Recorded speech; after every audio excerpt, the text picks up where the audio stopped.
Number 3, budget your time well. And so this is huge. And this is something we're going to be under the gun with today. Like we have an hour and 15 minutes to rehearse 6 songs, 3 of those which we don't know. And that is just a crazy thing to think about, which we all have to do, you know?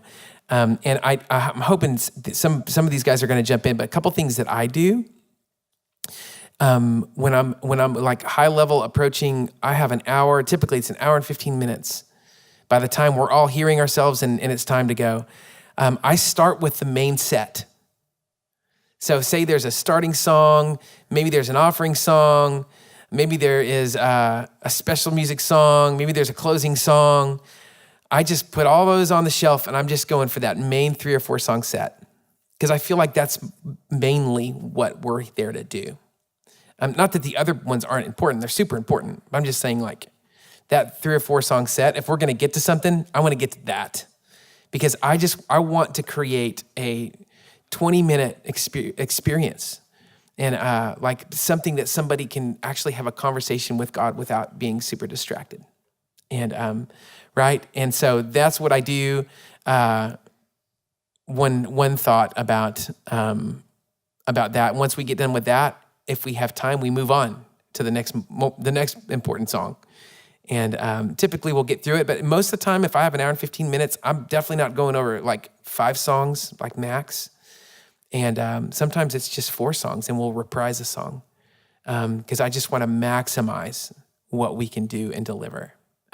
Anybody have thoughts on budget your time? Yeah, I would say as a part of formalizing and creating an excellent culture in a rehearsal, one thing that I've experienced just as a win is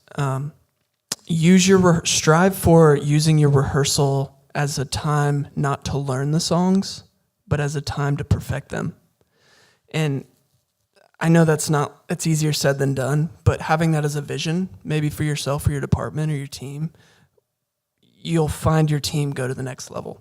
If you can communicate, man, guys, rehearsal is going to be a time where the expectation is you've heard the tunes and you've spent time on it, and we're just going to perfect it, and we're going to be here for an hour, maybe hour and a half, and we'll all love each other a lot more, and it'll be a lot more fun.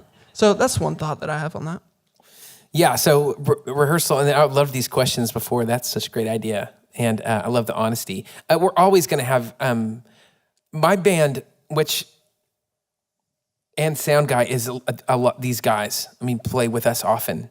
They always know their parts when they come, and sometimes they get paid to play. Sometimes they don't get paid to play, and it's always like a good idea to not make your rehearsal.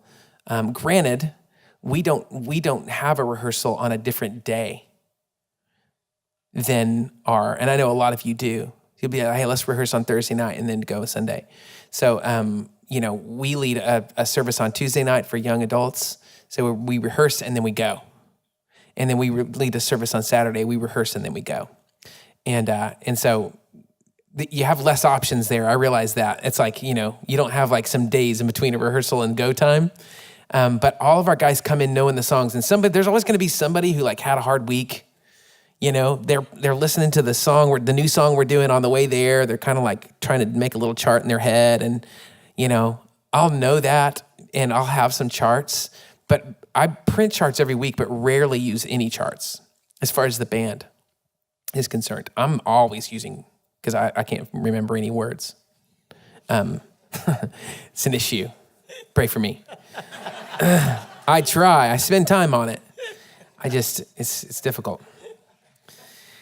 So anything else on budgeting your time? I think, Shane, you do a good job always communicating with the team ahead of time. And along with, having excellence in it there's a lot on the worship leader there too, to make sure that everybody has the right versions of the songs and has the charts ahead of time. Anything that any ideas you're thinking of, or if you want to change a song up, anything that you can communicate or talk about ahead of time. There's even times with me in piano where I might reach out to the electric guitar player ahead of time about something I'm seeing in a song that maybe we need to share a space, or maybe I hear something, I'm like, oh, we need a track for this, and I'm talking to the worship leader ahead of time, instead of waiting till we're there and then trying to deal with it and it being an ordeal.